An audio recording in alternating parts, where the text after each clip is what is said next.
Hello and welcome to another episode of the Complete Agent podcast, where each week we aim to educate and entertain our industry. I'm James Kendall, and I'm joined as ever by my wonderful co-hosts from up north, David Warburton and Ian Story. How's your week been, lads? Good, thank you. Very good. Busy week on valuations.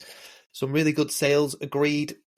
So yeah, in a nutshell, quite good. I lost one this week on fee, which is obviously always going to happen every now and again. Somebody who is going on 50,000 over my recommended valuation and at half the fee. So, with me in these situations, because I've got the sub brand as well, sometimes there is that little something in you that maybe says, "Oh, should I flip them onto the other brand and try and keep it?" But, I think you've just got to stick to your guns, haven't you, sometimes? And we've discussed this before. And I just sort of wish them all the best. They were very happy with everything. And they have said if it doesn't work out, we'll definitely be in touch. It's one of those, So I'll just service them. I think what I'm also going to do is try the old Ian Story trick of sharing their advert when it goes live. We'll see how that goes. But overall, been another very good week. I did the podcast last week as well. With John Savage, who's a ledge. So shout out to John. Thanks for having me on. That was really, really good. I enjoyed that. And I gave you two boys a bit of a bigging up as well. So someone's got to. Can I just say, just before we go on to that, because I'm an agent that I know really well, Alex Pelosi Buchanan. I don't know whether you guys are familiar with him. He's in Wales, really good guy. He put a post up on LinkedIn about the other agent, basically losing an instruction on fee. And it's like, we've all heard it before, the other agent is cheaper. And I just thought it was like some of the comments on there are valid. Some people are saying, well, you never lose an instruction on fee, only on fee. And it's like, bollocks. You do. But you know what, the quote... Sometimes you definitely do lose an instruction on fee, don't you? Yeah. And that's the mindset of the client. Some people don't like estate agents and they don't want to pay them any money. So that's why they use purple bricks. So you definitely do. Yeah, but you didn't demonstrate any value, though. You clearly didn't demonstrate enough value. Fuck off. Yeah. They're the kind of things that are said by people that haven't been an agent for 30 years. Quite. Yeah, I totally agree. Sometimes you do go. It makes you go back to the drawing board. Sometimes, I think you've only got a problem, and that is only applicable if you are consistently losing houses. Yeah. The conversion rate with us is really high, so it's not something I'm worried about. And genuinely, when you lose one, sometimes if you really, really wanted it or something like that, of course. But genuinely with that one, I was just like, yeah, okay, no problem. Good luck, guys. Wish you all the best with it. Obviously, you know where I am if you need any help or advice. And to be honest, I'm actually convinced I'll get it back because I think they are going on too high a price. It's the usual stuff. Don't reduce it. Just a quick little thing on that as well. Like so David Lindley, shout out to David. He put a little graph on LinkedIn as well about fees and how fees are affected in different ends of the market. So like the lower end of the market, the fees are a lot lower. And as you kind of go up the market into kind of prime and then super prime, they kind of go up exponentially. Yeah. It's quite an interesting graph, actually. And I actually put a comment on there because it's attracted, obviously, some interest and some debate about how the lower end of the market is much more commoditized and seen as a commodity by the lower end of the market. But it's much easier to add value and show value at the mid to upper end of the market. Because, and I said, without blowing my own trumpet, 3 times in the last 18 months, I'd sold houses for 500 grand more than the lowest valuation had, and performance fees involved there. Talk about doing a quick deal on fee. We all strive for £10,000 fees or 2% fees. But if you get a house at 1.5 and this is what I did on this house in particular, 1.5, and I did 1% plus VAT for everything up to 1.5. But then I did a performance fee of a percentage. So I did, and that instance was 10% plus VAT of everything I achieved over 1.5 and sold it for 1.7. So, you do the maths there, you end up with a big fee, but you can prove and demonstrate your value. Yeah, again, I think that there's a lot to be said for that. I mean, we've had these conversations many times off air that sometimes you have to check yourself a little bit because you might be kicking yourself if you don't get the full 2%. But it's still 20 grand or something like that, and when we're going to go into this today, but if you think back to where we've all come from, you sometimes have to think, well, it's not a bad day at the office, is it? If you've got a good deal on your fee. I had a realisation on that this week because I've got a couple of buy-to-lets up in Lytham that I'm going to sell because I've had enough, basically. I just want to get out. And I went back up this week because one's vacant, so we're going to put it on the market. And I was driving around the area where it was thinking, oh my God, it's so different to where I work now. It's actually not in Lytham, it's in St. Anne's, which is not as nice as Lytham. And I was just thinking, God, it's just such a different world. And driving back into church thinking, yeah, you've really got to check yourself sometimes, as to where you've come from, which, as you say, we're going to get into. I know we're going to speak to Kendall about his journey first. But yeah, the other thing on the same sort of lines is that I think we had 6 fall through last week. 5 fall through. Wow. Something like that, yeah. And then we've resold a couple of them already, and, we'll resell them, and we've got some good listings coming in, and we actually sold 3 yesterday. So, there's nothing to worry about, really. You there, Ian. Sorry, I just think it's really refreshing, your attitude, because for a lot of people out there listening as well, like my reaction was then, and JK, it's like one of, what? 6, particularly when people know the level that you operate at. So that's not going to be just a few grand. That's going to be that's going to be a massive hit to your pipeline. But I think, obviously, you've got yourself into a place by following the principles that you do, where, yes, you are disappointed, but I think it's one of those things. It's a rallying cry to the team. We just go again. We'll sell them again. It's not a problem. It's a bit of a setback, but that's all it is. Yeah. I always think back to the period last year, but it was around this time last year, as you both know, where we had something like 250 grand drop out of the pipeline in the space of about 8 weeks. And I wonder if I was actually depressed, because I really was feeling really, really down for quite a while. And then, so that taught me a massive lesson. So now when that happens, I just think, well, I know overall everything's going to be fine in the end. As long as you follow the process, you'll probably resell all of them that fall through, as long as you they keep the client happy. And then I spoke to Kendall yesterday because we've got one off market currently that's 1.65, 1.7 million. And Aidan did 2 viewings with a cash buyer last week, same person, so second viewed it. He loved it, offered 1.65 on Saturday. I was like, oh my God, it's 1.65 cash buyer off market, brilliant. I said, look, what's he called? Forgot what the guy's called. I said, Barry, he's called. I said, Barry, look, it's not on the market yet, so we're really going to need a show-stopping offer from you, use Dave's words, to stop it going on the market. So we would look at 1.7. That's only about a 3% increase. And he said, thanks very much, Ian. I'll have a think and I'll give you a call back. That was Sunday morning. Not heard anything. Oh, he's playing you. He is playing you at your own game. Did you do it in a Bolton accent? Did you say show-stopping offer in a Bolton accent, though? I mean, show-stopping offer. Sure. So I did another viewing there at the property yesterday, just after I'd spoken to Kendall. And that, I was saying to James before we came on air that just doing general estate agency stuff makes you feel better if you're having a down moment. Speak to a buyer, speak to a seller, just get out there and start speaking to people. And I think that lifts your mood. And off the back of Barry not coming back to me, I contacted a couple of other people that I went to see back end of last year to check in with them. And, just doing that general agency task, I think lifts you out of your mood. Feeling much. The fun stuff does. The fun stuff, not the admin stuff. The fun stuff. Yeah, the fun stuff. Yeah, the viewings, offers, Yeah. So your week in general then has been pretty good. Yeah, it has now. Yeah, now we're at this point. Yeah, we've sort of leveled it back up to a degree. I went to a beautiful 1920s house yesterday in 5 acres that was recommended to us by 2. They were recommended to us by 2 clients that we've sold for. Their friends. They're all in the tennis club, like ring of people who play tennis together. Racket of people, is it? Hey. So that was lovely. Yeah, I think I got that. It seemed to go really well. So we're finding out after the weekend. So Kendall, stop. Sorry, you love it when I do that. That was disgraceful, and you cannot stop smiling like a Cheshire cat. So no, all in all, good. Sometimes the agency gets you down, doesn't it? But I think there are ways of getting yourself back out of it. And generally, it's picking up the phone and speaking to people, getting the nasty conversations out of the way early on in the day, early on in the week, things like that to try and make yourself feel better, I think is important.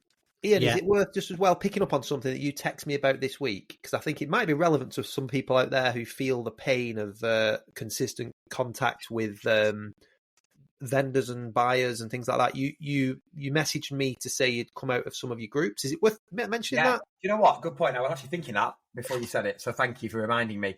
So, as per your advice, Dave, obviously, I all my team have a work mobile phone, so they can switch it off if they want to. They can switch it off at 5. A lot of them don't, bless them, and I'm very grateful for that. But if they know that if they finish work, they can turn the phone off. Weekends, holidays, they turn it off. I have one phone because it's easier for me. Everything goes through one phone. I don't have a work mobile and a personal mobile. I just have my personal mobile. So up until this week, I've been on every bloody WhatsApp group going. So apart from the one that Phil's listed, I've been on all the seller chats. I've been on all the buyer chats. I'm on all the viewing specialist chats. I've loads and loads of WhatsApp groups. And it was Dave, you said to me a few weeks ago now, look, take yourselves off the group. Just say to them, now the sale is underway, I'm going to take myself off the group. Michelle or Phil or whoever will liaise with me if there's anything serious that needs discussing. You've always got my personal mobile number. If you ever want to call me, just call me. And so this week, I've taken myself out of all the buyer chats, which is probably 20, 25 WhatsApp groups I've got rid of. I've taken myself out of all the viewing specialist chats where all they are for is a team arranging viewings. I don't need to be on those. So I've probably made myself about 30 to 40 WhatsApp groups lighter this week.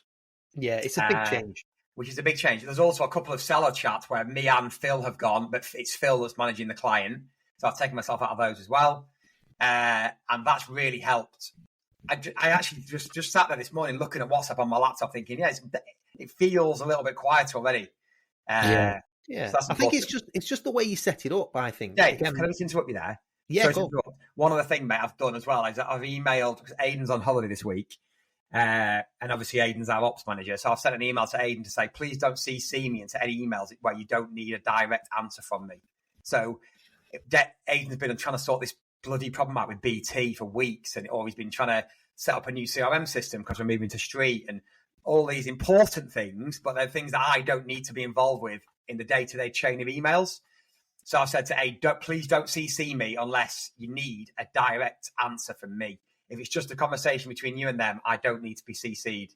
So I'm really trying to remove those sort of things from your day-to-day headspace. Yeah, I think sometimes when you initially do things like this, it can really feel challenging. But it's sometimes just taking that leap of faith.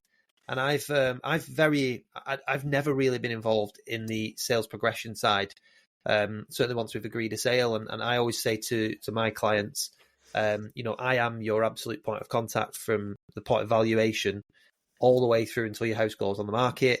I'll conduct, obviously, the odd seller review with you. I'll keep in touch. I am your main point of contact. I'll do all the negotiation.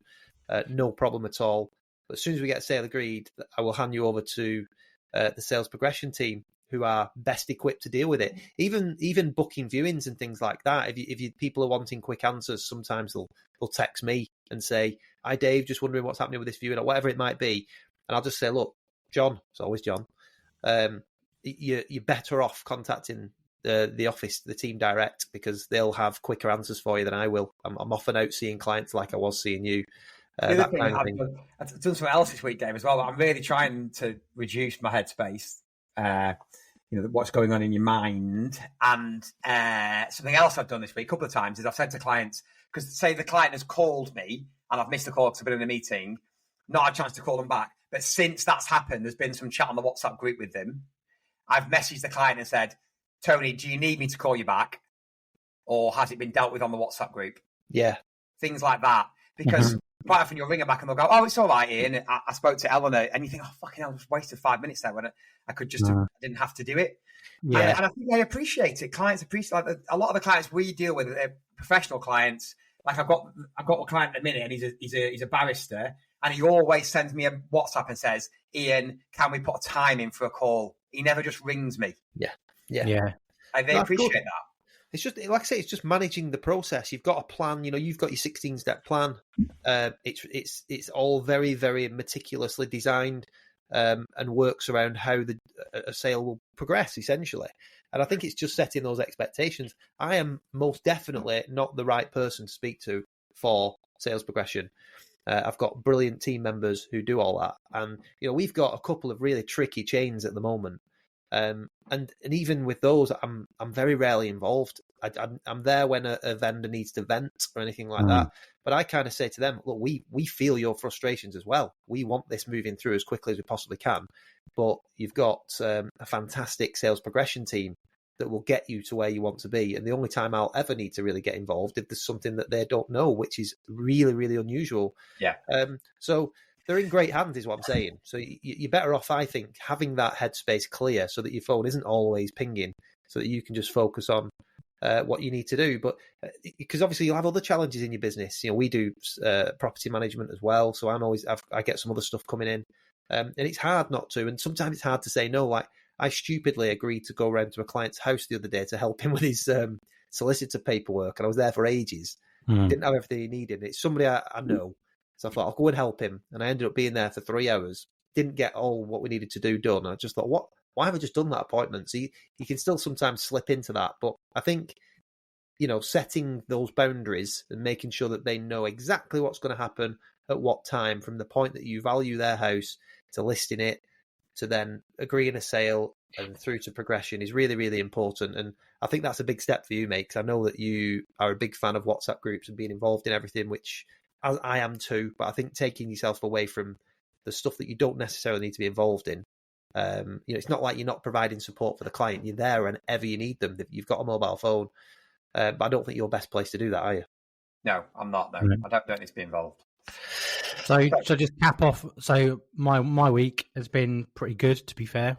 But the only where I'm struggling at the moment is sales progression and deals coming through. It just seems to be a real effort to get anything through to exchange at the moment, like stuff that was taking 2-3 months, and it's not necessarily an in-house issue. It just seems to be the chains we're involved in. We've been waiting for someone to find, or been waiting for someone to instruct, or lower end of the chain, or it just always seems to be any chain we're involved in. We've got, for example, one deal at the moment that's kind of no chain either end that's going to smash through in about 7 weeks. But then on the flip side, we've got a lot of the big chunky deals that we've got at between 10 and 20 grand fees are really slow change, which is really frustrating. But it is what it is. It'll come off and it'll happen. It just means that they'll dip into May and June. But it's just a little bit of a frustration. But in terms of the front end, it's really positive at the moment. Rich is just negging the deal on a place he just launched about 10 days ago at a mill. Got an offer on that. That's good. I'm just negging a deal on a place that I've got 850. That's a 2%er. So that's a buyer with no chain as well, and he's buying one through me. So that's about a 30k deal that could potentially go through in the next 8 weeks because everyone's super motivated. Took a new build client as well. Really lovely bungalow, super high spec in the countryside. And we had conversations around fee. I said house price around the million mark. But I think we're going to go offers over 950, not on a price band. But I just the price band. Yeah. The price band gods are not going to be on my side this week because we launched one at 775. This one's at 950. But again, we had a conversation around fee. They didn't want to pay the full 2%. Actually, I did a deal because he said, well, look, you're not going to have to do all your marketing in the beginning. Let's do a deal. I said, well, look, let's cut all that out. Why don't we just do a performance fee? I'm confident in getting the best part of a mil for it. Let's go offers over 950.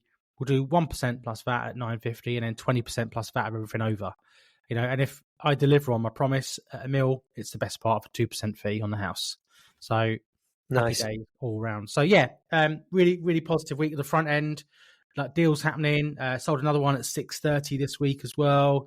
Got a couple of bits and pieces happening on other stuff. So it's the front end and the pipeline is as big or bigger than it's ever been. And having those conversations I had with you guys back in January where we literally rinsed our pipeline. It's you get that stage where you're like, I'm doing well. Pipeline looks massive.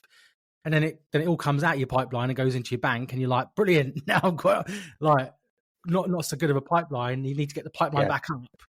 And it's just been, we've been building that pipeline towards the 300k mark, and that's transformative, isn't it? As we all know. It's a weird feeling, that, JK, isn't it? We've just spoke about that. We spoke about that before, where when you look at your whiteboard every day or on your CRM and you see your pipeline at a really healthy level, and you're like, oh, come on, it's great. And then it banks. And all of a sudden, like, you might have 100 grand drop out and it goes in the bank and you go, oh no, my pipeline. It's like, yeah, but you've got money in the bank. What you do? So, I mean, obviously, there's you've got to keep replenishing the stock, haven't you? What comes out must go back in. But it's still a strange feeling that sometimes when your pipeline drops, and you should be celebrating the win of having all that money bank, but you're actually kind of concerned about your pipeline sometimes dropping. Yeah, 100%. Concerned. Like yeah, that. it is. Oh yeah, you need the fear. The fear keeps you going, doesn't it? Yeah. If you don't, without fear, you have complacency. Yeah, then you'll lose. Yeah. So, guys, shall we crack on with this week's topic? Yeah. Which is something very personal to us all, but I think this has come about with us all getting various different questions privately and on the group. And, we've all been invited onto various different podcasts and things like that for the same reason.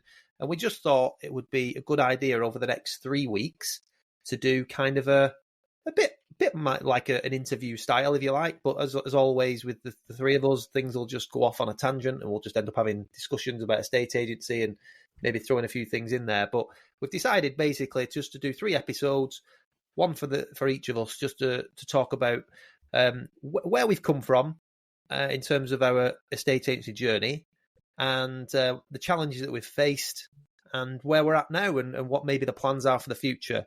A lot of it, I feel, will resonate with a lot of people. That's what I'm finding, because I get messages privately, just saying, what do you do with this? What do you do with that? And it feels sometimes like it was me 7 or 8 years ago. Sometimes, and I genuinely feel that there is an opportunity for a lot of people to skip past a lot of the crap that we went through. Yeah. Because if we knew then what we know now, things would have been so much different. So hopefully the 3 stories that we have will resonate with people out there. They're all pretty much the same sort of thing, but all done in a slightly different way. And yeah, if it resonates, reach out, get in touch.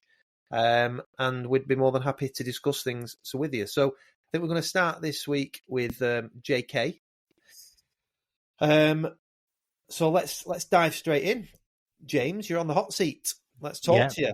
So let's go back to the beginning, JK. What did your journey look like? How did you get into agency? Where did you start? Okay, pardon? Into agency, full stop. Yeah. Okay. I think so. Yeah, let's just do like your estate agency journey and talk about how you started. So I'm going to be really honest on this podcast. There's going to be absolutely no bullshit in terms of, I did this, I did that. I was just turning 18 years old, and I'd worked in a warehouse, I'd worked in a call center. I was just bumming around, like being a 17, 18-year-old lad, like going out on the beers as you do. And I needed, my mum and said, you need to get a career. You need to do something because you're just bumming around. And I saw an advert in the paper to go and be an estate agency, like junior. It was 10 grand a year and £100 a sale. Like, it's going back a few years now, like 2003, I think it was. Or the other thing was I used to love like building things and putting them back together. But also wanted to be like an engineer, so I got an apprenticeship at Mercedes-Benz. So it was either go and do that and then work my way into kind of aeronautical engineering, which is what I wanted to do randomly. I don't know why I wanted to do that. Or this. And so I went for my interview, and because I dropped out, I left school without any GCSEs. I just left school. Like the the council tried to take my parents to court and all sorts. I was like, nah, I'm not going. Like, F school. Just because I hated the school I went to. So put it this way, I would say I could confidently name 10 people that have all been to prison or killed people, like from my year at school. Wow. Like, it was horrendous. It was a horrendous school. I hated school. It was horrible. Like, I wasn't wasn't one of the popular kids. I literally was like one of the in-betweeners. I wasn't Will, before anyone says it, but I was literally one of the in-betweeners at school. But I just hated it. It wasn't a good environment for me to be in. So I left without any GCSEs. Anyway, went to Mercedes-Benz and they said, yeah, look, really like you, but you haven't got any GCSEs, so we need you to go back to college for a year, get your GCSEs, and then you can come and earn £40 a week. And I was like, And then the estate agency said, yeah, like you're a good lad, do you want to start on Monday? So I was like, do I want to take 10 grand a year and £100 a sale, or do I want to go back to college for a year and not earn any money? And then after a year of passing my GCSEs, then go and earn £40 a week. So being relatively short-sighted at 18 years old, where all my mates were going out, I decided to take the estate agency route. And I ended up working at a small independent called Compass in the town I lived in, and literally making cups of tea. And literally, ironically, it stood me in good stead writing envelopes and sending out details in the post. Literally, they'd have me there from probably 4:00 in the afternoon till 7:00 at night, just writing envelopes, sending out property details to people, because Rightmove was relatively in its infancy then, and it was all about what was in the window, what was in the paper, that kind of thing. So yeah. So in that role, that was a super basic bottom end of agency. Yeah. Were you taking calls and booking viewings? Not at the start, but after probably a month, they realised that I was quite confident, because I'd worked in a call centre. So I used to deal with people. I used to work at PowerGen. I did a month at PowerGen. I did 3 months selling NTL broadband. Remember NTL before it became Virgin? So I was quite comfortable talking to people on the phone. So they put me on the phone. Then it was then booking viewing. But I got to be honest, I was an awful agent. I literally, it was just a job. I was just going through the motions, coming in, collecting my 10 grand, not selling any houses, and going through the motions. But then I can't remember what randomly what did happen. And one thing I left out of the story here, and he probably won't ever listen to this podcast, but one thing I've never forgotten, and I haven't actually mentioned anywhere before because it's just popped into my head now. Don't look at me like that. For those of you that look at me like, where's this going? It's not my weird uncle, don't worry. It's So I used to play. I used to be a real online gamer before online gaming became like mainstream. I was a nerd, so I used to love playing a game called Counter-Strike. Sensible Soccer. Yeah, no, it was called Counter-Strike, and it was on PC. And I just, you used to talk to people on a headset. I mean, people do now. It's just a done thing. But back then, talk to people on a headset, like become part of a team that plays online. Anyway, this guy whose team I joined is a chap called Aidan Butler, and he was married to. Do you remember Jodie Kidd? Yeah, the supermodel. Yeah. So Aidan, I got really became quite good friends with him online. He didn't have a clue how old I was. Anyway, I never forget because he's a multi-millionaire. He's involved in horse racing and all sorts. And I remember saying, look, I really want to get this job, and I needed a suit and a car for a job. And I was like, I've got nothing, because I come from a poor background. And the guy sent me 500 quid by bank transfer and said, look, go and get yourself a cheap suit, buy yourself a cheap car, and just go and get the bloody job. And I never forgot that. And I've never actually mentioned that to anyone before. It just popped into my head. And I just thought, that's such a random thing, like a random act of kindness for someone to do. But ultimately, it stood me in good stead for the future. Anyway, just thought I'd mention that. Is that the car that was dumped in a puddle that you posted a picture of? No, that was when I started the business. This is going back. I bought, so you'll laugh, the first car I bought, and the car I bought with that money, this is how thrifty I was. I bought my mum's friend had a Vauxhall Cavalier that was broken down on her drive, and they just wanted to get rid of it. And they said, "Oh, give us 20 quid and you can take it." So I took the car for 20 quid, took it down to a garage that should be unnamed up the road, managed to get an MOT on the car, and spent 150 quid fixing it up, a couple of new rear shocks and some tyres, and I had a 2-litre automatic, awful red Vauxhall Cavalier. But it got me on the road, and then £80 in Matalan on an awful suit, pinstripe suit, got me a job. You could see the vision now, can't you? A typical estate agent in a Vauxhall Cavalier with a pinstripe suit on. So what sort of year was that then? What year was 2003? Right, 2003. So you just started in a estate agency, 2003. So the market was getting good, wasn't it then? I don't know. I had no perception. So the market.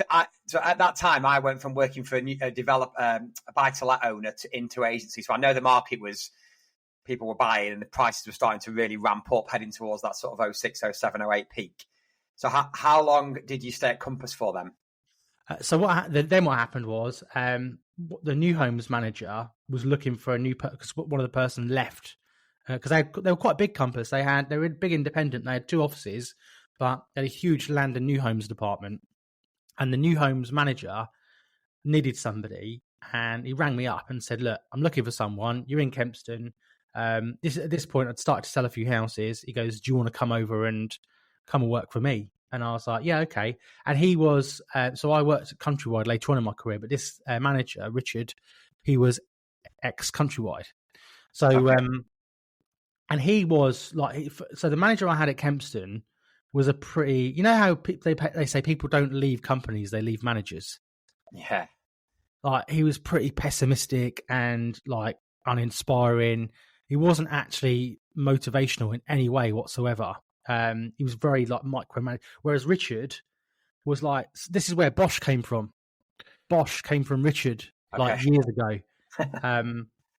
And you know, he would literally get you on there, like on the phones, calling people up, like making deals happen. When a deal would happen, he used to grab this great big. So we used to have these things in the window, great big posters, and he used to come in these great big cardboard tubes. And he had one in his office, and every time we got a deal, he'd bring it out and go, Bosch! Like, so it's a whole different, like, the thing is, like you say, managers, he then really motivated me then to like start selling more. And then it translated into my pay packet. So I then started going from earning, 10 grand a year, which, translated to about £800 a month in the bank, all the way up to when I was at my peak at Compass, earning like some months 6 grand after tax, like in the height of the new homes market in 2006, 2007. Like, and then foolishly, I wanted title, so I didn't want to just be a negotiator. I wanted to be a manager. I wanted to work my way up the ranks. And James, just pick up on something there. How old were you at that point then, 2006? 2006, what am I, 1985, so I'd have been, 21? Yeah, okay, so really young, impressionable age, that. Yeah, I had in my head that I needed to be a manager, or needed to get on that trajectory to be a manager. So then ended up going back to the Kempston office as an assistant manager with the pessimistic manager, uninspiring manager, and basically it all went downhill. So I'd gone from earning consistently 4 to 6 grand a month back in the day, which is a lot of money back then, and still is now, but yeah, to then earning the best part of £1,600 a month. But I was an assistant manager, and then I'd been approached by another agency locally before, and I rang them back up and said, "Is that job still open?" And then went to work for another independent who specialised in kind of the mid to upper end of the market. Actually, did really well there as a negotiator. Enjoyed my time there, but then 2008 came, and I just bought my house, and I got made redundant, and then had 2.5 grand's worth of overheads, shiny BMW on the drive, mortgage because I bought my own house on my own. And yeah, for want of a better phrase, fucked. And was that mortgage a classic 2007, 2008 kind of mortgage? No, it wasn't. Well, yes and no. It was I had a vendor gifted deposit part of the mortgage. But it was £800 a month. My house value went from 150 grand to 95 grand, like literally in a couple of months. Yeah, wow. And well, you guys know yourself, having worked through that market, we didn't really recover until sort of 2010, 11, really, until the prices really started to kind of get some traction. Yeah. But yeah, I didn't go back into agency after that. There wasn't any agency jobs available. Everyone was making people redundant.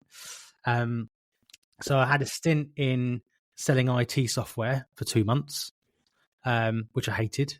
And I ended up arguing with one of the people in the company that, like my colleagues, who told me house prices were going to drop 40%. It wasn't Charlie Lambden, by the way. It was somebody else. And he was like, no, house price is going to drop 40%. I was like, you're mental if you think that's going to happen. There's no way that it's going to drop 40%. I said, it's dropped. We've already had 15, 20% drop. So that's it. The market's bottomed out. It's going to recover. But it wasn't him that made me leave. I just had enough. It just wasn't me. There was no buzz. Literally sitting in an office all day, cold calling people who don't want to buy stuff from you. Like, no thanks. Then I worked in a garage for a bit. I blagged my way into. I don't know why I'm saying this, but I'll just say it anyway because I said no bullshit. Got a job as an assistant manager in a car garage.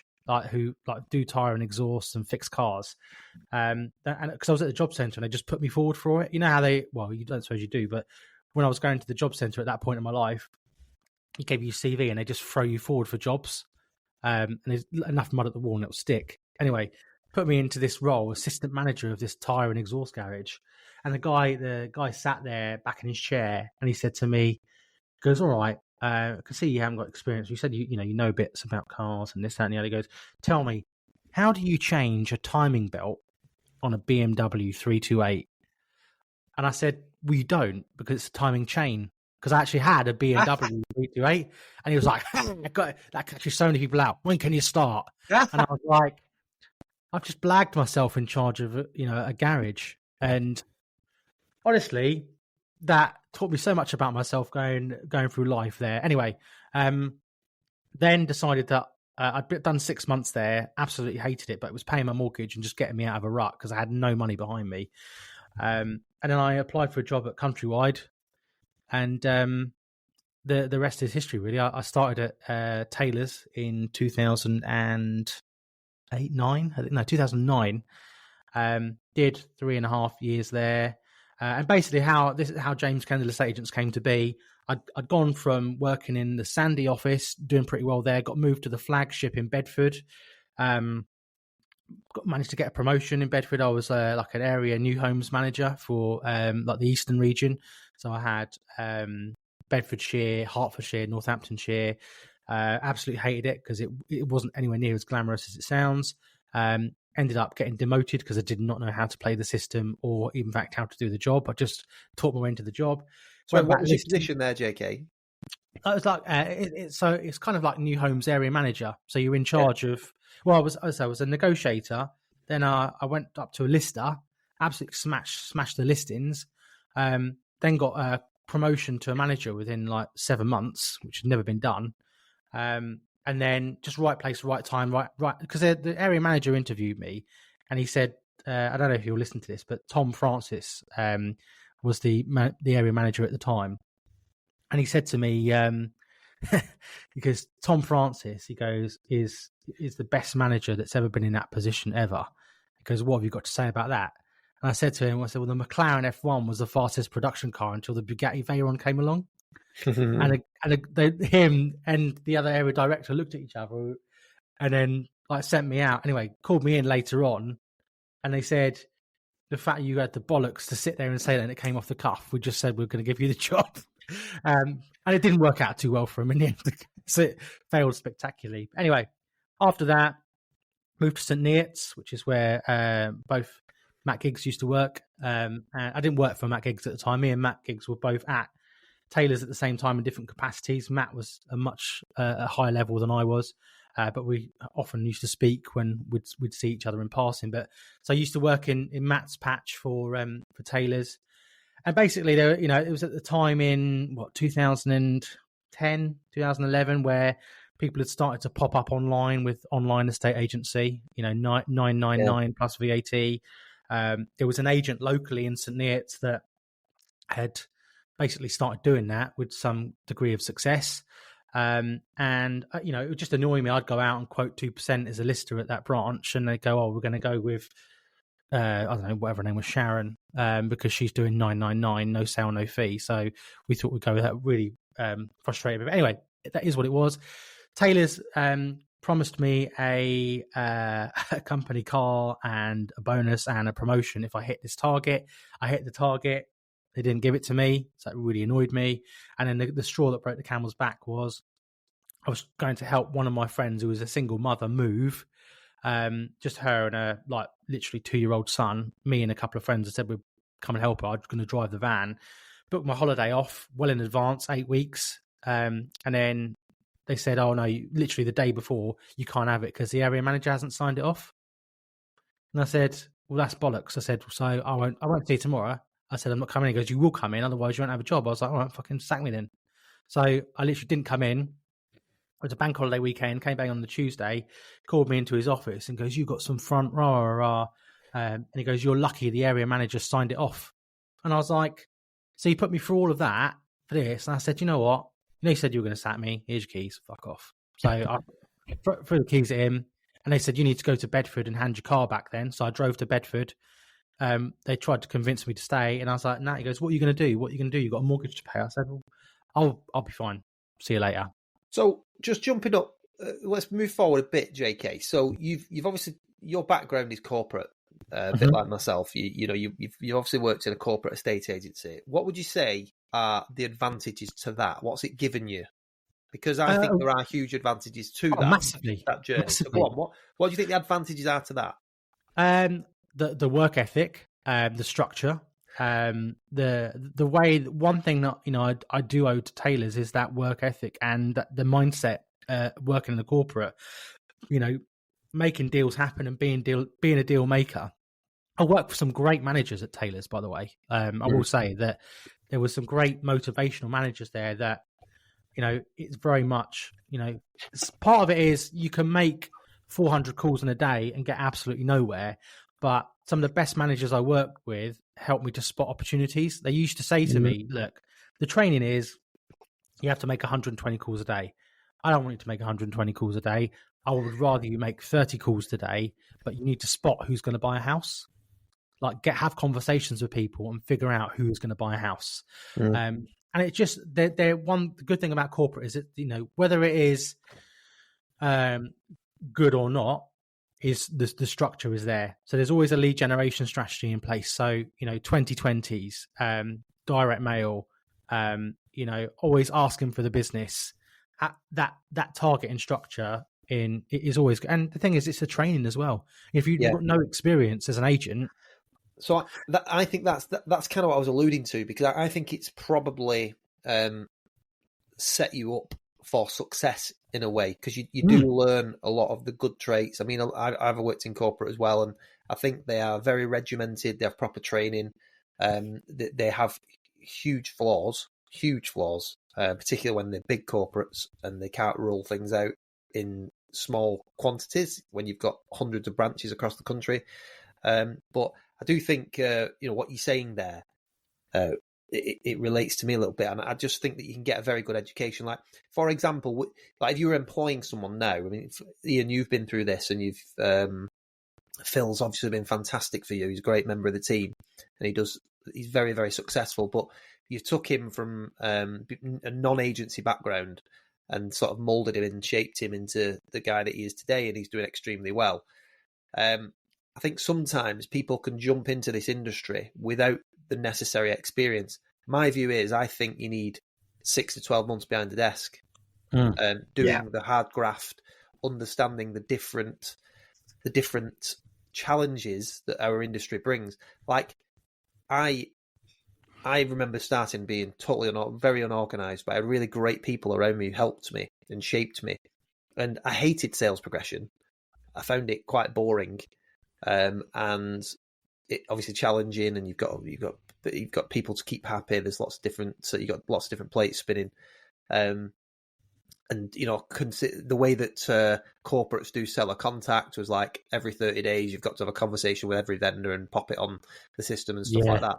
But what it did do is give a good grounding, and I think you and I have both got the same sort of background in that respect, haven't we, JK? So is that something that you can relate to? Did you find 100%. All that? Yeah. But even just thinking about it a bit more now, one of the things that we used to do is we had a VMU draw, it was called. So it was a 1 to 31 draw. And every day there would be a new seller's like card in there, if that makes sense. And the VMU basically standing for vendor marketing update. And it was basically weekly contact. or monthly contact. We do weekly, obviously, contact now, but back then it was monthly contact. Oh, yeah. So you'd speak to them, and ultimately, if we're being real here, it was just try and get the price down. Like that in that corporate environment was, because we were going back to 2% fees. Back then, I was taking photos on an awful camera and getting 2 to 2.5%, sometimes 3%, because the way that the fees were structured, and kudos to the directors in charge there, because they had it nailed. You would put a house on a price band, so you'd have a little sheet basically that up from 80 grand all the way up to, my level there was about 450 at that time in the market. But depending on whether you had sole agency or multi-agency, it was in pound brackets. So you take it on, and the management always encouraged you to be optimistic with the valuation, shall we say. Optimistic, tie them into a minimum of 12 weeks, and then manage the price down if it needs to be, which it always did. Anyway, so you'd go to like 300 level. It was all in pounds rather than percentage. So you'd list a house at 300 and you'd go, right, on the sheet here, based on the sheet, 300, our fee is 6,500 plus VAT. Yeah. And, if you got any resistance on fee, you go, what are the valuations have you had? Well, about 280. Well, you're still 20 grand up. If you go with us, we've got a national network and all the other bollocks that isn't true. London office. And you sign people into the contract. But the thing is, where they were clever and where they stitched a lot of clients up, which I don't agree with, is they signed them in. The fee was still the fee. Yeah. So it was still 6.5 grand. So when they eventually, they'd lost the will and they got to 280, which is where they needed to be. They were still locked in at 6.5 grand. Mm-hmm. And it's anyway. Well, anyway, so moving it on, you've obviously done this corporate. You've done pretty much every role, haven't you? You've done your junior negotiator. You've done managing. You've done valuing. What changed you? So let's move on to James Kendall estate agents now. So that's basically what I was getting to before. I alluded to before about helping my friend move and throwing the keys at the management. I just walked out. Unlike you guys, and again, I don't know fully your story in the beginning, I had no plan. I was just pissed off. I'd been screwed over. I'd been pissed off, and my temper got the better of me, threw the keys, and I just said, right, well, that woman's charging $999 plus VAT and having some success. Why don't I go and do that? So I went. I told my mum and my stepdad, and I said, look, I've left. And they're like, oh, what are you going to do now? You've got another job? No. I've got a credit card. I'm going to get a Rightmove account, a laptop, and buy a car, and I'm going to go and be my own estate agency. And my mum is like anti that. She's she's Mrs. Stable. We've come from a real working class background. You can't do that with no money behind you. You're going to lose your house. Blah blah blah. But then my stepdad, bless him, was like, yeah, go for it. Because if you need any more money, I'll get a credit card for you and help you as well. Get a loan or whatever. He really pushed me, and I had the most god awful marketing. And it was, adverts in the paper each week, 999 plus. Oh, you've seen the ads, and I'll put them in the group for people to look at as well. The bloody design was dreadful. If you think Microsoft word art, I'm probably overselling it with Microsoft. It was horrible. Anyway, so all I did was literally pound the streets for a good 6 months, 999 plus VAT. What have you got to lose? Door knocking on houses that are on the market. I can sell your house for you, and I'll do it cheaper. And then within almost the first 6 months, I almost went bust, just because it was hemorrhaging money. And then, after that point, I pivoted and said, right, 999 is going to get me through the door, but I'm going to offer them two options: 999 plus VAT or 1% plus VAT, and I'll do the viewings. And I started to get a few 1%ers because I'd sold a few houses and people had started to recommend me because obviously I'd done an amazing job and they'd saved a load of money. And the first year, I think we lost, 32 grand. It was a 32 grand loss. So I had loads of money on credit at the time. And it was only really in the second year when I started to claw some of it back at 1% that I got an office. And that Michael, who worked with me for a long time, really helped me kind of kick on in the business. We had a serviced office, just me and him, and we were still doing 1%, but on the average house value was like 160 grand. So, 11 grand month was quite good. Yeah. Right. Can relate to that. Been there. Serviced office. Then a friend of mine, Chantel, who I used to work with at Taylor's, she wanted to come on board as a lettings manager, and grow the lettings business. And I was just I read Richard Branson's book at the time, and it said, "Screw it, let's do it." And I was like, "Yeah, Richard Branson's done that. Why not?" I was like, "Screw it, let's do it." And I was like, "Yeah." And I think we got up to 8 managed properties in probably about 6 months, and it just hemorrhaging money. And she just said, "Look, it's not working." I said, "Yeah, you're right, it's not working." So she went on, and she's now got a very successful hairdressing business, randomly, as you do. And we went our separate ways. But it was, so for me to condense this, because I'm conscious that we've been 51 minutes in now. Between 2014 and 2018, between myself and Michael, we grew the business quite successfully. In fairness, Michael was a real big part of that process. And we got to, what really happened was that 2017, we had an amazing year in terms of that we did 173 sales that year with a team of 4 or 5, which is incredible. And average fee? Yeah, we'll get onto that. So our average fee was about 1,500 quid. So you can do the numbers there really easily. But even at 1%, bearing in mind, then we've got an office. We've got what do we have? We had 2 negs at the time. Michael running the office, and it just it was horrible time. I was so exhausted. And then remember, me and Michael had a chat. I'm sure if he probably won't listen to this, but if he ever did, he wouldn't mind me saying, we had a chat, and he was like, "Right, what's the plan for next year? What we're going to do?" And I was like, "Don't really got one. Just more of the same, really, I suppose." And he really wanted to kick on and open another office, with us in kind of Bedford, and be a part of the business. And foolishly, I said at the time, "Oh no, I'm not really sure what to do that." It took me out of my comfort zone. And to be fair, we'd had 173 sales, I think, that year, and we still only had about 25 grand in the bank. To do that level of sales and have absolutely nothing to show for it, I think that's why I was like, why would I want to double this stress and have the same money? It just doesn't make sense. Right. So just conscious of time here, JK, because I want to make sure that we get into the nitty gritty of your journey, because it's obviously really important to where you are now. So obviously low fixed fees. I think the gist there you're giving is that you invited to triple the work, for very little income. So you're running around like a blue ass fly. No real sort of handle maybe on the business. No. And because you were so busy, you couldn't. It's impossible to have a handle on the business, because if you've got too many clients that you've got to try and keep happy, I bet you had an office cupboard full of invoices stacked up, just piled up, not knowing what they were. You've got team members needing help and admin getting missed, things like that.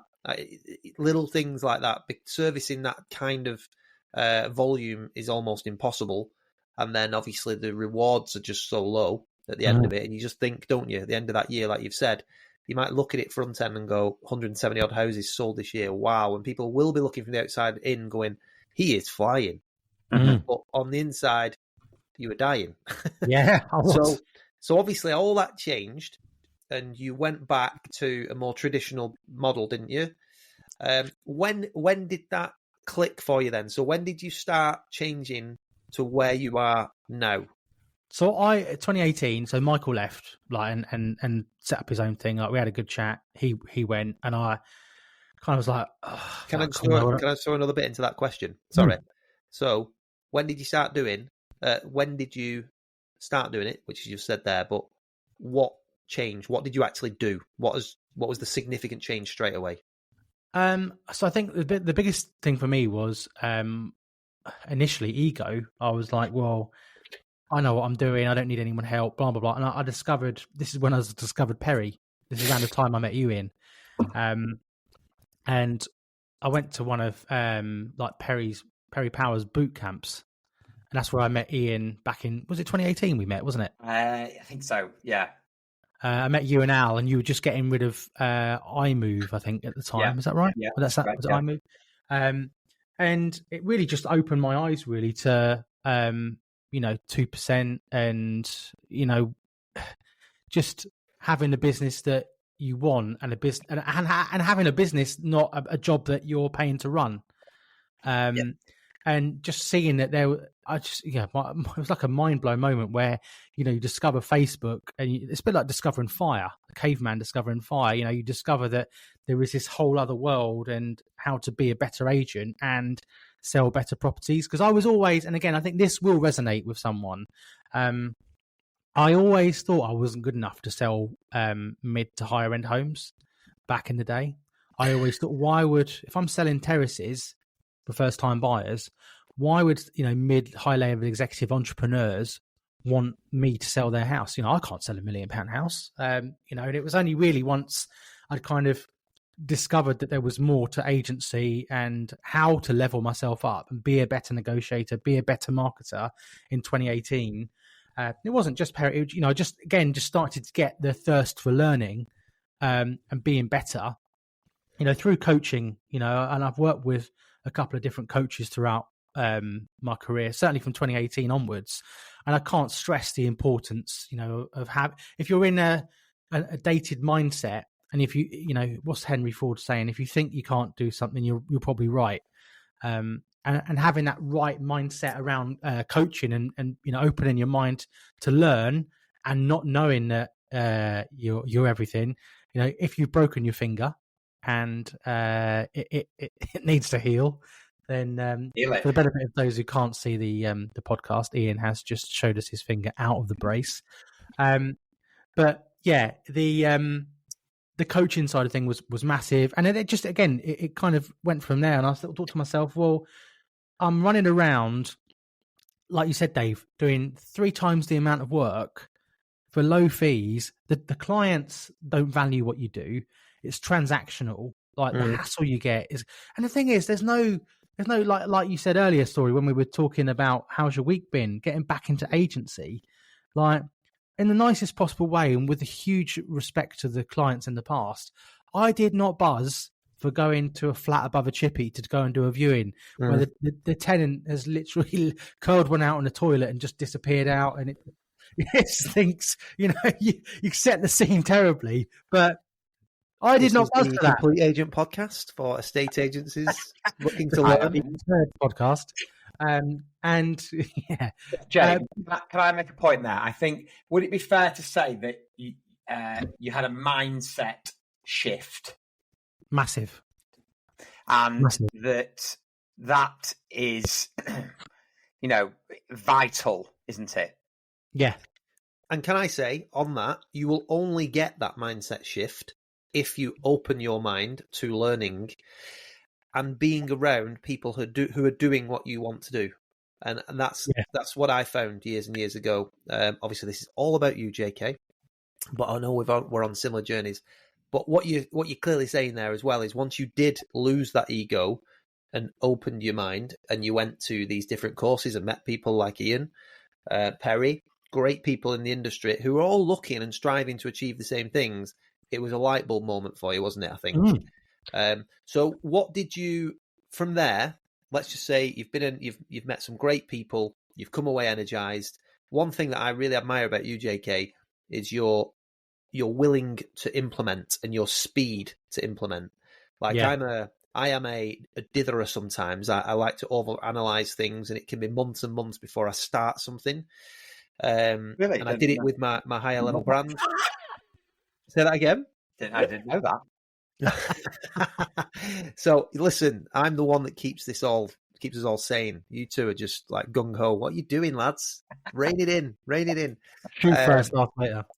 Yeah, well, no, that's it's about both of you, to be fair, but it's about JK today. So shut up, story. But that's something I do really admire about you. You see something, you think I can do that, and you're all in. You just do it very quickly. And I often say that to people. I wish I had a bit more of that in me. But you've obviously been into a lot of these courses. You've met a lot of great people. You've decided to implement. I think we've done our mini series, and one of the first thing we talked about was taking a look at ourselves. Yeah, you've addressed that you were a 998 agent. You had to look at that and say it wasn't working. It doesn't work. You've done it. You've proven it doesn't work. You're just running around. You can't service clients. You're not earning any money. So massive mindset shift. You went and got some coaching. You went and met some like-minded people, and then you implemented some new stuff. And I think as well, we've all seen your marketing from the early days of James Kendall Estate Agents, and it is something to behold. A genius on clip art. It's chalk and cheese, and I just think it's quite inspirational. If people do see what you've done and listen to what you have done and where you've come from, that it's very achievable to do this in a lot quicker time frame than you might think. It's taken you from 2010 starting your journey to 2024 to get to where you want to be, and I think you acknowledge, like we all do, you're still learning and you still want 100%. You still want to get better. I think the one thing that the three of us always say is we don't claim to be great businessmen. I'm not a great businessman at all. That's where I need help more often than not. But I think, we know agency and we know how it works, and we know how to grow and get big fees and give the best possible service. We've tried and tested a lot of methods. And I think that's where you got to, isn't it? And to make James Kendall now what it is today. So obviously the light bulb moment, what's been the biggest changes for you then, going into James Kendall in 22 to 24, which is roughly, I think, when I've known you. So what's changed big time there? Because it is a huge change. Lead gen, really, for me, more than anything else. I used to wear, and I think I said it in the podcast before, like a badge of honor. Like, most of our business comes from referral and recommendation. We were doing the odd bits of Spectre. We were doing the odd bits of, we did a lot of bits. We did a lot of social media. There was no real lead gen strategy. And whereas we've got our letters that obviously we're using in a complete agent and supplying to other members, there's a clear lead generation strategy that pays off. And, Ian and yourself have probably been doing it even longer than I have. But it's just paid dividends with the compound interest. Now, Story, you're going out to 20, 30 valuations a month minimum, aren't you? Yeah, across me and Phil. Yeah. Yeah. I think, what I found, I know it's not about me, but it relates to all of us. What I found is that by doing what we've done, yes, we started off saying we were going to be lower volume, higher fee, but actually we're sort of mid-volume, higher fee now. Yeah. You know what I mean? So we're still getting the fees, but we're not actually just low volume because the team, you both always say to me, I've got such a big team, but I think you need a decent sized team to be able to service people properly. So by doing what we've done, it's definitely led to getting more properties, but still at the higher fees. Yeah. No. Attraction agent. Yeah. And I think, Kendall, you're doing the same thing, Kendall. Yeah. Yeah. We're certainly, we're, like I said, like you said, Dave, we're always learning. I don't profess to be the Richard Branson, but I am a bloody good agent. I know that much. If you put me and Richard Branson side by side in terms of, how to run a business, then, he's miles ahead of me, and I'm not, not professing to be that way. But if you put me and Richard Branson in front of a client to negotiate, I'd beat him hands down. Got absolutely no worries about that at all whatsoever. But again, and the thing is, going back to that little phrase, if you think you can't, you can't, and if you think you can, you can. I fully go out each day with the mindset that I'm the best agent in my area. And anyone that's going to come up against me is an inferior choice. And it might sound arrogant, but fuck it, that's how I feel. At the end of the day, it's that mindset, and I don't do it in an arrogant way, but you just genuinely got to believe you're the best choice for the client, especially if you want the house. Yeah. You said that to me the other week, James. I actually thought to myself yesterday before I went into this really nice val. I was going and thinking, I realised that I do go into them all thinking I'm going to get it. Yeah. Because, well, they should definitely use us. I know we're the best agent for them to use. Obviously, I know I'm not going to win them all, but you definitely need to have that confidence in yourself. Certainly to charge 2%, you've got to go in knowing that you're the best and having that confidence. It's definitely not about arrogance, of course, because you wouldn't know your business, but you definitely got to have the mindset to know that you're the best and communicate that to the client. Categorically true, mate. So that, again, what's where we're at now. Yes, average fee. I mean, my personal average fee is over 10 grand. I look like last year I averaged about 11.5, 12 grand. Like as a business, bearing in mind we've gone from 1,500 quid fees. As a business, we range and fluctuate anywhere between like 7.5 to 9 grand. Mate, it's fantastic, and I know obviously you've done brand stretch, haven't you? So yeah, you are James Kendall estate agents, and you pretty much do not the flat above chippy, obviously. You attract a certain style of home, but you've done. I think you and Ian have done brand stretch excellently, and you will sell a 3 or 4 bed executive home at £400,000, as well as your 5-bedroom. Beautiful, all singing, all dancing executive home at 1.5 to 2 million. So just sort of round up, I guess, JK, we what would you say then? Because obviously the people listening to this, a lot of them are looking to get into the mid to high end. Your journey, I think, is dead inspirational. You've come from a really sort of mixed background that you've shared with us today, actually, from your younger years. But I think from your agency journey, there'll be a lot of people that can relate to it. I think there'll be people that have skipped the corporate part and obviously just tried it straight away and learned as they go, which is fine. But they'll be at this crossroads where they are, well, we know they are because that's what we get contacted for, where they're stuck in this rut of charging low fees. They think they have to charge low fees because their competition's doing it. They're struggling to attract the higher value home to go out to and obviously win the higher fees. What would you say is your biggest piece of advice, I guess, given where you're at now? Because it's incredibly impressive. If somebody, I think a lot of people listening to this, when you say our average fee is probably between £7,000 and £8,000 across the board, I think some people would be delighted with that. Absolutely delighted. Your personal, obviously, like you said, £11,000-12,000, which is amazing. And I know that's going to grow. I think that when we look at your stats at the end of this year, that'll have grown again. But what would you say to those people that are thinking of making the leap and wanting to try and move on from that challenge? What would you say the biggest thing they need to do is? I think, well, if we had the complete agent back then and the complete agent was available to join, because the thing is, it's not just about letters and what we do, it's everything, the complete package, the support, the access to knowledge, and just having the benefit of 3 people that have been on that journey, I think is massive. I appreciate it's not going to be for everyone, but just get yourself involved. And what's the phrase? You are the sum of the 5 people you spend the most time with. So if you spend the majority of your time with and speaking to people that are going, "Oh, the market's crap, and estate agency's crap, and fees are low, and it's a race to the bottom," then you're going to believe that.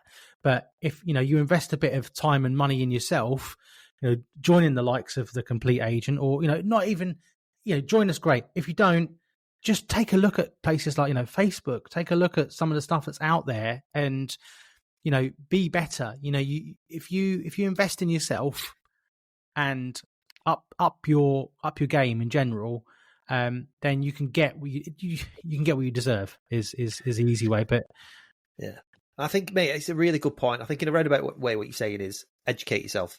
Because, and I was exactly the same. I'd come from that corporate background and went into doing it myself. Thought I knew everything, and you quickly realise you don't. And I think there's some brilliant people in our industry, really great people, that a lot of that I've followed on social media, and then when you meet them in person, you feel like you know them.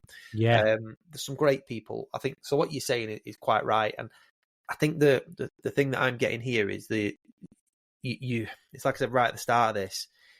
I think that some people could skip literally 5-6 years of crap and the rest, and the rest, like you say, and go straight to the point of going, I am not an elite agent. You can within a few months or years, but you could certainly start attracting start working towards attracting the right type of homes, presenting in a certain type of way that can allow you to attract these homes, and accumulate the knowledge that will help you start to generate the fees that your work deserves.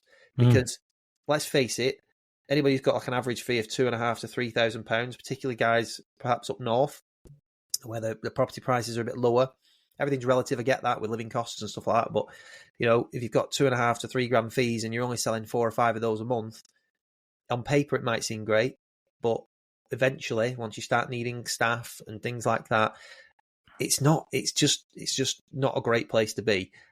And I think also, I think sometimes you've got to consider it's a long-term relationship. If you charge £2,500 for a sale on a property, you walk away thinking you've won it, and you go out and you get your photography done, and you may be doing it yourself, and doesn't look that great. That's just going to attract the same sort of client every time. Yeah. But equally, even once you've sold it, it's probably, in today's terms, not going to complete for 4 or 5 months. Yeah. So think about that: £2,000 over 5 months. Yeah. Not much of a salary, that is it? And No. you need high volume to make it work. And I think with what you've created for yourself there, and it is admirable, is a model that allows you to sell lower volume, enjoy your lifestyle a bit more, and have a nice life, I guess. Have a nice lifestyle. And I know, because I know you now, there are bigger things to come, and you've got more ambition than just doing what you're doing now. But I think it's a really great listen to hear what you've got to say and just have a look at your journey. So I would encourage anybody listening to this to drop you a message or speak to you, because I think it's a really admirable journey. I do, mate. And I think, as I say, the biggest thing since I've known you that impresses me more than anything is just the speed that you get things done. Story of my life.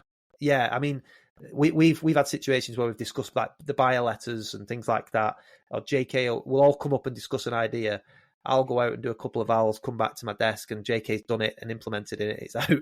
I'm thinking, what the hell's going on there? They're taking me weeks to get sorted. He just does. You are an implementer, mate, and it's definitely something to be admired. But I think you'd encourage anybody to just have a go, wouldn't you?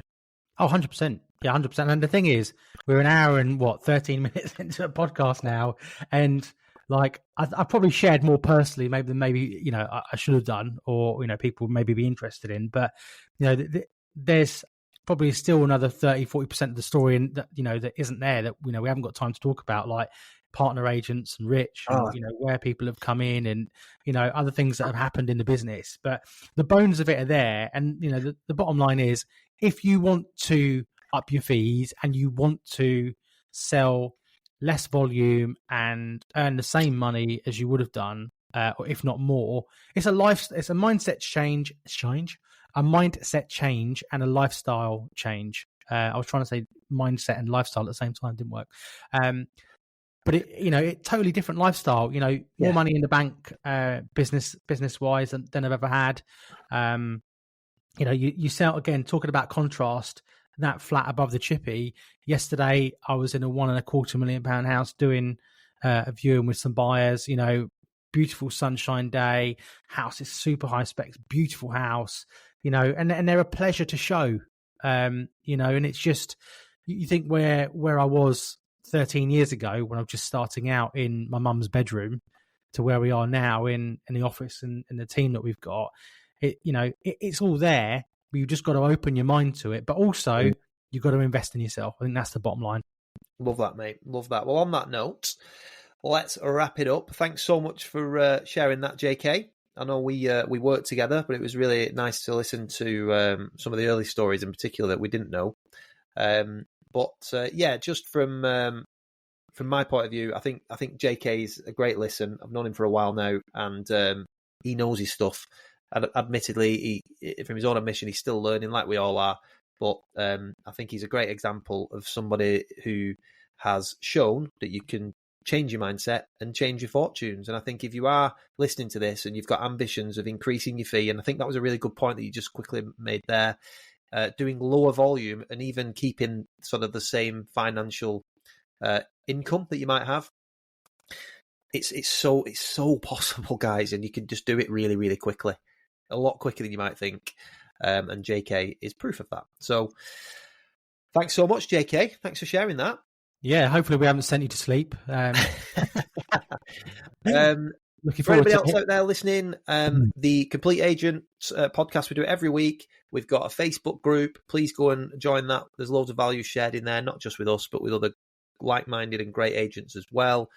We have just sent out our quarter one not on the market letter. That's for all our members. That's going out to properties that are not on the market. A nice educational piece.